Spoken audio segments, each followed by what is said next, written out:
müdahale etmesinler diye. Diğer tarafın durma anlamı değişikliği sağ olsun. Şeyde sahiplenmiş hastaların güvenliği öncelikle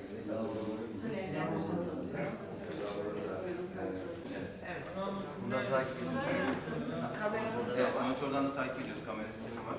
Fark ettiyseniz bayağı bir var. Evet, bu aletleri var. Burada da şey var. Isıtlamak gerekiyor bazı hastaları bazen.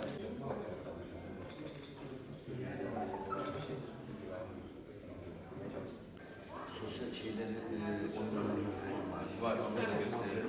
Bir tane kanaları sağlanıyor. Kendilerine zarar verme, etrafa zarar verme riski olmasında bir süre bekletiyoruz enjeksiyonlarımızda. Sağlıklı bir şey yaptık. Buraya daha sabit olması için söküp takılabilen kolay bir şey. Hastanın durumuna göre ya onunla sabitliyoruz ya da böyle sabitliyoruz. Şizofren hastalarında çok biz ona ekstasyon diyoruz. Aşırı derecede sağlık yanlığı olabiliyor. Yani bir enjeksiyon yaparak. Tabii. Ya çok kullanılan bir uygulama değil. Yıl içerisinde az Sakinleştikten sakinleştikten çıkartıyoruz. Hem kamerayla hem de görevlendirme yazıları biraz artık yoğun yani. Elimizde de görev bazı şeyler ama geliyor. Yılda bir kere falan şey yapıyoruz, sergi yapıyoruz. Geçen sene alışveriş merkezinde yaptık. Bayağı da güzel geçmişiz.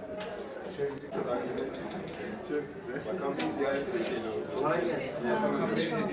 Bakan Bey'e de bir hediye göndermişler. Bunlar neye boyaları? Kurumuş hepsi. Kurumuş da ıslak canım. Olmaz ki. Olur olur. Montajı.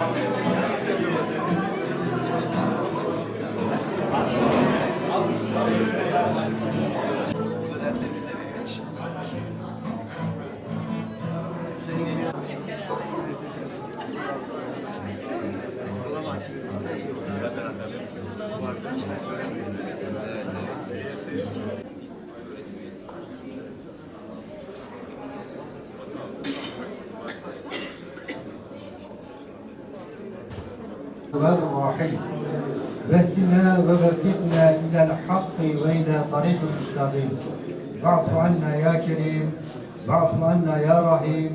Dağıtım eden Yüce Rabbimiz, yarattıklarının adedince sana hamdü senalar olsun. Ya Rabbi, burada toplanmamıza vesile olan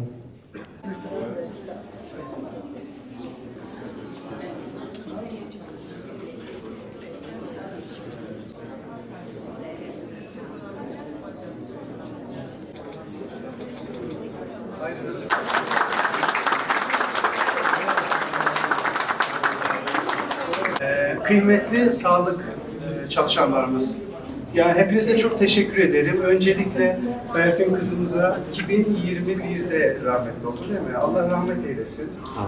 Ailesine başsağlığına tekrar iletiyorum. Size de çok teşekkür ederiz. Yani hayırsever iş insanımız.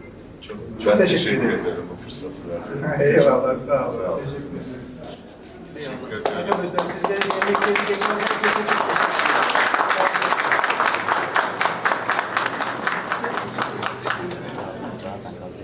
Amcasıydınız. çok teşekkür ederim. Ben de aile adına gerçekten büyük bir acı yaşadık.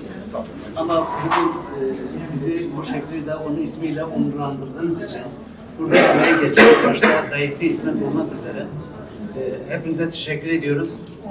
Biz böyle bir acı yaşadık. Düşmanımıza böyle bir acı yaşatmamasını Allah'tan temenni ediyoruz. Sağ olun, var olun. Eyvallah. Size sağ olun. Size de sağ olun. Allah devam olmuş.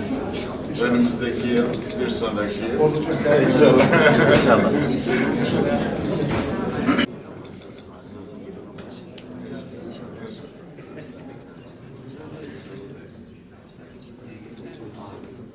Ben diyorum mesleğini ben iş öğretim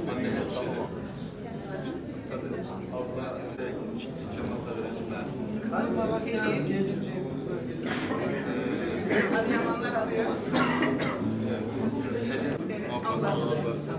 Bir küçüğü de tıpta oluyor. O da Adıyaman. Ne zaman geleceğiz?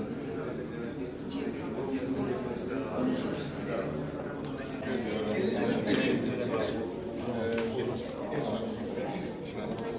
Hadi görüşürüz tekrar.